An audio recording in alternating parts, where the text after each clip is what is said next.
ఏం ఎక్స్పెక్ట్ చేస్తారన్న మీరు సమాజం నుంచి? అంటే ఎక్స్పెక్ట్ అంటే ఏంటి అర్థం? ఏదో ఒకటి ఆశించడమే. ఏం ఆశిస్తాం? ఆశించలేకుంటే ఈ నల్ల చొక్కా వేసుకొని ఇక్కడ బ్యాడ్జ్ పెట్టుకొని బ్యాగ్ వేసుకొని సాదా నల్ల చొక్కా ఈ రాష్ట్రం అంతా తిరుగుతా ఉన్నారా? ఈ రాష్ట్రాలన్నీ తిరుగుతున్నారా? ఇప్పుడు నల్ల చొక్కా ఏమి ఆశించి వేసుకున్నావు అంటే ఆన్సర్ ఉంటుంది. ఏమి? ఇది ఒక నిరసన. ఈ సమాజంలో కులము, మతము, అజ్ఞానము, అసమానతలు ఉన్నాయి.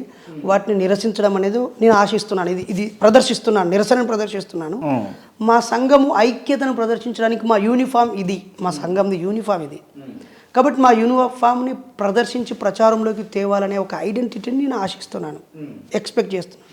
ఈ బ్యాడ్జ్ ఇక్కడ పెట్టుకోవడం, అంతకుముందు వచ్చినప్పుడు ఇక్కడ నేను బాణాసాది పెట్టుకున్నాను కదా, నేను పలానా సంఘానికి చెందిన వ్యక్తిని, నేను ఒంటరి కాదు, నా వెనకాల ఇది ఉంది, దీని వెనకాల నేనున్నా, నేను ఇది ఒకటి అని నాతో పాటు దీన్ని తీసుకుపోవడం అనే ఆశయంతో ఇక్కడ పెట్టుకున్నాను.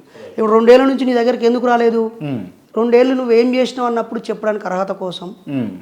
తర్వాత ఇప్పుడు ఎందుకు వచ్చాము అని అంటే, ఎస్ నేను చేయాల్సిన పనులు ఫీల్డ్లో చాలా వరకు పూర్తయ్యాయి, అన్ని జిల్లాల్లో వాళ్ళు పనులు చేస్తున్నారు. ఇప్పుడు నేను సోదరుడు క్రాంతి అంటే నాకు ఒక అభిమానం, గౌరవం. తను కొత్తగా స్టూడియో పెట్టి చాలా చక్కటి కాంట్రిబ్యూషన్ సమాజాన్ని చైతన్యపరుస్తున్నాడు. ఇంతకాలం అంటే నాకు వీలు పడలేదు టైం ఫీల్డ్ వర్క్లో. ఇప్పుడు కాస్త ఫ్రీగా విరామంగా ఉన్నాను అని మీ దగ్గరకు వచ్చాను.